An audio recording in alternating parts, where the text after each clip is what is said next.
Welcome back to Empire Earth 2 and welcome to the second scenario in the Aztec tutorial campaign. Your civilization has grown beyond the borders of Tenochtitlan itself, and your people are now not just a city, they're a nation. In order to help defend your far-flung empire, you will have to build roads, walls, and fortresses. Exit this screen by pressing the Tab key, and let's get started. You can press the space bar to shift your view to the location that is currently being flared on the mini-map. We're going to build a road from our barracks out to this outpost so we can quickly move units there if needed. Scroll the screen back and select the nearby citizens and go into their Build Civilian Structures menu. Select the road icon in the Action panel. Left-click once near the barracks in the lower right corner of the city. Now scroll towards the outpost and note how the ghost of the road stretches to follow the mouse. You can place a bend in the road at any time by left-clicking again. Also note how a ghost of a bridge appears as you pull the road over the river.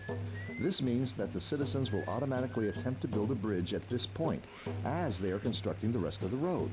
When you've plotted the road to the outpost, left-click one last time near the structure, and then right-click to end placement. Yep, you built me that road and that bridge here. Look at the water. Water looks pretty decent. Nice reflections we have here. Yeah, this isn't much of a problem. Roads are easily built. The bridges not so much, but even those don't take particularly long. There we go. Then we can reinforce our outpost here, which... who built that anyway, considering that there's no bridges here whatsoever? Well, maybe there's some downstream here. Who knows? Ooh, walls as well. Granite walls, in fact. Did the Aztecs use granite? Look at some of our military units standing near the city center. There are 7 classifications of land units in Empire Earth 2. Oh dear. The relationship between these classifications is true throughout every epoch of the game. The first class is the light infantry, represented by the crossbowmen on the left, with the blue glow underneath. Light infantry gain an attack bonus against heavy artillery and a smaller bonus against heavy infantry. Light and heavy infantry can also capture buildings. The second class is heavy artillery, represented by the trebuchet and its crew to the right of the crossbowmen. The heavy artillery gains an attack bonus against heavy infantry and a smaller bonus against light mounted. These units can also attack or bombard a selected area. The third class is heavy infantry, represented by the pikemen. The heavy infantry gains an attack bonus against light mounted and a smaller bonus against light artillery. The fourth class is light mounted, represented by the horse archer. The light mounted gains an attack bonus against light artillery and a smaller bonus against heavy mounted. The fifth class is light artillery, represented by the ballista. The light artillery gains an attack bonus against heavy mounted and a smaller bonus against light infantry. The sixth class is heavy mounted, represented by the elite cavalry. The heavy mounted gains an attack bonus against light infantry and a smaller bonus against heavy artillery. The seventh and final class is the Special Forces class, represented by the priest. This class includes priests, spies, and citizens, and has a bonus against no one, but also is not especially vulnerable to anyone. Priests, for example, are in this class because they do not attack other units, but instead attempt to convert them. If successful, the enemy unit comes under your control. The more priests attempting to convert a unit, the greater their chance of success. Sea and air units also have their own classifications that we will talk about in the following tutorials. For now, drag select the group of military units that has been created for you near your city center and press Ctrl 1. You have just created a control group. Control groups are convenient ways of selecting large groups of objects quickly. Now, anytime you press 1, this group will automatically be selected. Some things you can do with your military units is to set their formation and stance. Click the Formation button in the Action panel and select the Wedge Formation. Formations in Empire Earth 2 help keep groups of units fighting together instead of getting spread too thin. Each formation has a different way of arranging units, depending on the formation's main purpose. The wedge, for instance, is generally better at attacking than the phalanx. That was the attack alarm. Why are you whacking the tower? See where the latest flare has indicated an attack. Press spacebar to center our view on the attack location. It looks like the Spanish have decided to attempt to conquer your civilization. Press 1 to select your military and right-click near the outpost while holding down the control key. This instructs your units to move to the location while attacking any enemies they encounter along the way. Press 1 twice to center your view on the control group. They'll use the road as much as they can to get to the target as fast as possible. When they arrive, right-click on the Spanish and watch your forces attack in formation. Because the Spanish are attacking with light and heavy mounted troops, it turns out our forces of heavy infantry and light artillery are the perfect counter. Yep, that's some serious speed bonus we get here on the road. So let's see whether we can destroy the Spanish, who are already being destroyed by this tower here, which happens to be invincible. Yeah, you're dead anyway. You're basically dead. And same goes for you, archers here.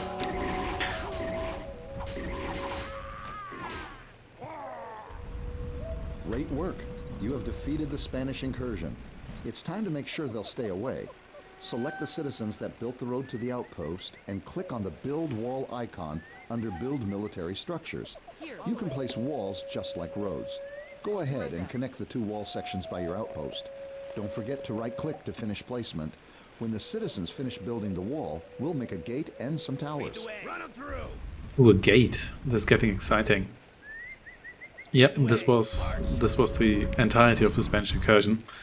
The Aztec Empire is now safe. Here we have a warehouse. We've got a temple here. And our HQ. And whoop, synchronized workers.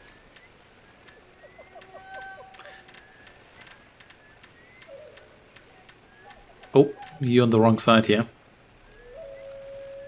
Great. Now select one of the pieces of the wall that looks like a tower. Click the Upgrade to Tower button in the Action panel.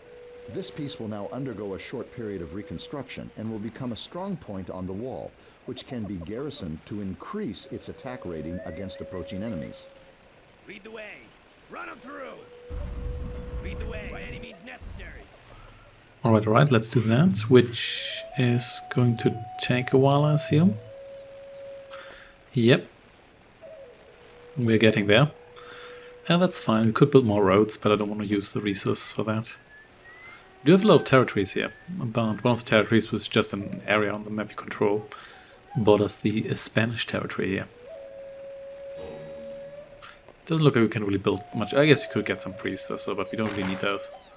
And it looks like... oh, we don't have enough tin. Yeah, that's our special resource. The special resources will be swapped out for more epic appropriate ones later, like oil for an age where you have like oil-powered machinery or salpeter in the age of gunpowder. Okay, almost there. This takes surprisingly long compared to everything else, such as building this road here. Yeah, it's kind of funny how fast you're on the road, because these aren't even units that are that fast otherwise. Infantry has decent speed, but the light artillery, they're not super fast or anything. But then on the road everybody is super fast, and like cavalry looks ridiculously fast on the road. But I guess it's nice that they do give it a significant bonus, otherwise you're not really encouraged to actually get roads going, are you? And I like how synchronized these guys here are. Just whacking those stones.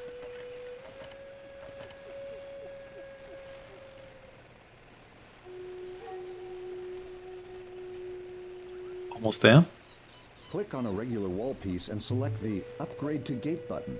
This will force several segments of wall to change into a gate, allowing you to move your units easily through your fortifications while denying entrance to enemies. Palisades are another type of wall citizens can build.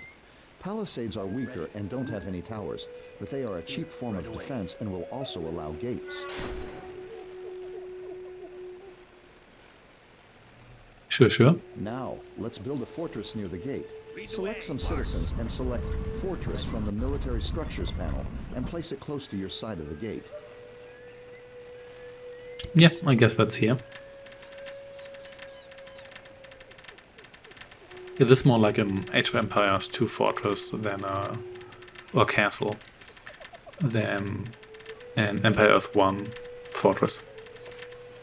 Fortresses are strong defensive structures that attack enemies within range. Units garrisoned in a fortress will have any damage done to them healed over time and increase the fortress's attack rating while they remain inside. The garrison capacity of a building considers a unit's population cost when determining how many units can be inside the building. So, for instance, twice as many infantry units can be garrisoned than mounted units. You can also use either a fortress or a city center to call an emergency by clicking the emergency icon in the building's action panel. This will automatically task the citizens in the same territory to garrison within the nearest fortress or city center. Clicking the same button again then sends them back to whatever they were doing. Go back to your city and select the pikeman standing near your barracks. Notice the icon in the lower right corner of his action panel. This is the patrol action button, and it is used to tell a unit or group of units to set a patrol path. Set a patrol path by clicking the button and left-clicking on the main map to set a series of waypoints you wish the unit to patrol. Right-clicking ends waypoint placement and sends the unit on his route. Sure thing. Good enough. Now look at the icon just above the patrol icon. This shows the current training level of all pikemen in your army. You can upgrade his training level from regular to veteran, and from veteran to elite, by clicking this button and paying the associated resource cost. This increases many of the unit's attributes, such as attack rating and hit points, and applies to all the pikemen you currently own and will build in the future. This training is lost when the pikeman upgrades to become halberdiers in future epochs, so it is important to know how long you plan on using a certain unit before deciding to train it. When you are ready to continue, select the Great Pyramid of Tenochtitlan at the location currently being flared. This is one of the wonders of Empire Earth 2, a special set of buildings that have unique properties. Each regional group of civilizations has a wonder unique to their culture that they can build throughout the game. Each wonder has a specific power associated with it. For instance, the Great Pyramid of Tenochtitlan has the power of proselytize. When any of your priests successfully convert a unit, there is a possibility nearby enemy units will also be converted. Select your priests at the location being flared to experiment with this.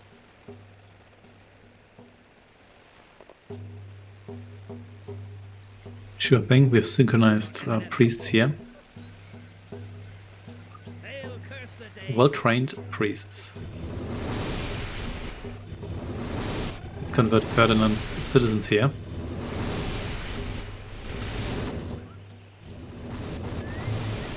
Oh wow, 3 of them, not bad. It's time to drive the Spanish from their foothold in the region. More troops have been created for you near your outpost, and the location of the enemy's base has been revealed. Drag select your military and control right-click near the enemy city center. You can add all these units to Control Group 1 by having them selected and simply pressing Control 1 again if you wish.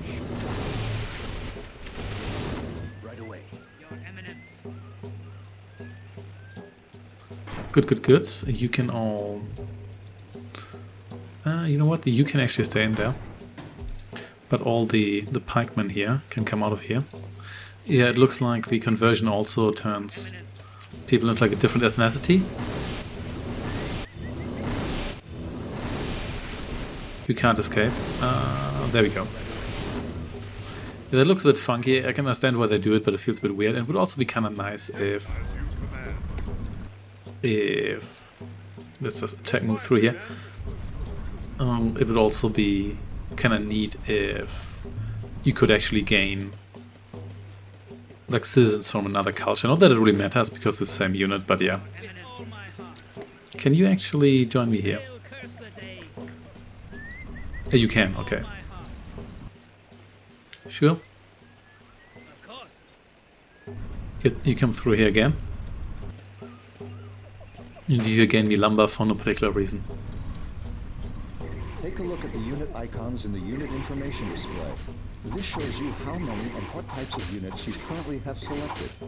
While they're underway, select the pikeman icon and then select the capture button in the pikeman's action panel. Put the cursor over the enemy city center and left-click. This will order the pikemen to capture the city, while everyone else will attack any defenders. Units tasked with capturing a building will not respond to being attacked, so it's important to have other troops supporting them. When the city center is captured, you will get a share of the previous owner's resources. Capturing warehouses, docks, and markets will also allow you to steal some of the owner's resources. If you select the enemy city center, you can see the building's loyalty rating in its information panel. The more units you have trying to capture this building, the faster the rating will drop. When it reaches 0, the building will be yours and this tutorial will end. How exciting. Good thing we already murdered all the Spanish military units here. This is actually kind of neat. I do like that. I know in a lot of games you have like a special unit like an engineer or a priest to capture structures, and I do get why. But it's also kind of neat that your basic infantry, well, I guess this game doesn't really have the classic like Command & Conquer style basic infantry, but that like more basic units have a purpose like that as well. You also have that in Dune 2, where you can just send your infantry into structures, even though that's kind of difficult because infantry is super slow, and you probably don't want to wait for them to just cross the entire map. But it is possible generally. Okay. The loyalty here is going down. And not particularly fast, but it is happening.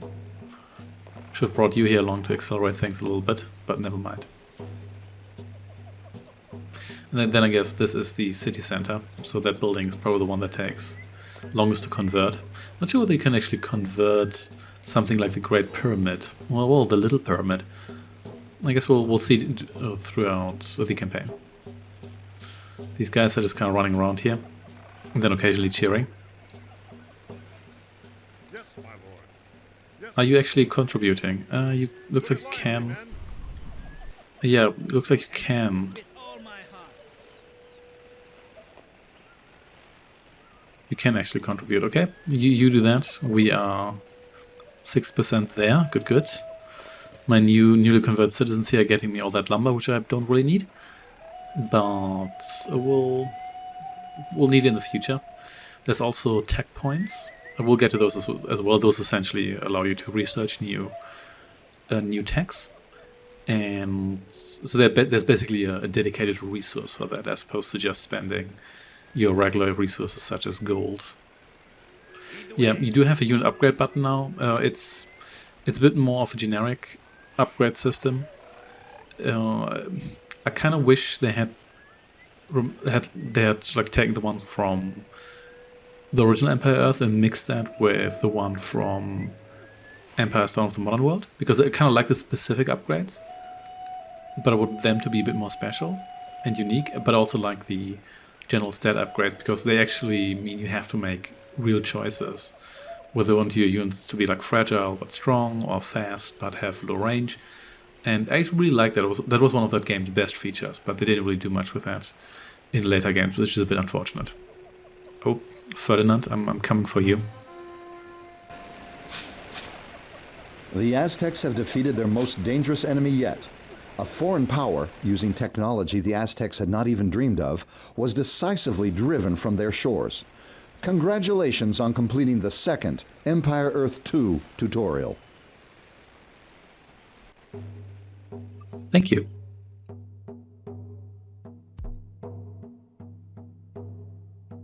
There we go, we did defeat Ferdinand here. No score for you. Well, I guess you got a little bit of military score, but that's only bound. It's like 1 magnitude below mine. We still have 2 more missions left for the Aztecs. Thanks for watching and see you next time.